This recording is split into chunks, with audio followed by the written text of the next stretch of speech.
გარემოს დაცვის ინსპექციის გორის ჯგუფის ყველა თანამშრომელი გათავისუფლებულია. გადაწყვეტილება ატენის ხეობაში ჩატარებული რეიდის გამო იქნა მიღებული. სამინისტროს მონიტორინგის მიერ შიდა ქართლის რეგიონში დიდი რაოდენობით უკანონოდ მოჭრილი ხე-ტყე იქნა აღმოჩენილი.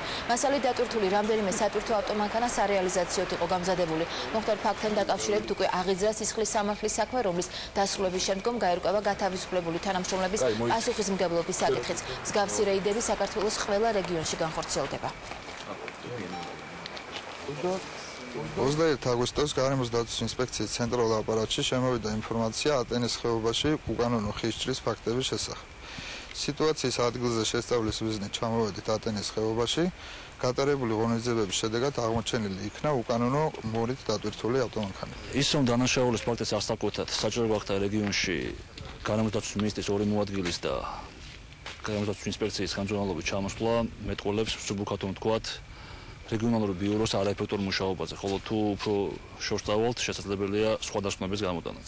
გარემოს დაცვის ინსპექციამ და სატყეო დეპარტამენტმა ერთობლივად დაასრულეს მონიტორინგი ატენის ხეობაში გორის რაიონში. აღმოჩენილია ძალიან დიდი დარღვევები, მოჭრილია უკანონოდ 5000 ძირზე მეტი ხე. ამის შედეგად ჩვენ მივიღეთ გადაწყვეტილება, რომ გავანთავისუფლოთ გარემოს დაცვის ინსპექციის გორის ჯგუფი მთლიანი შემადგენლობით.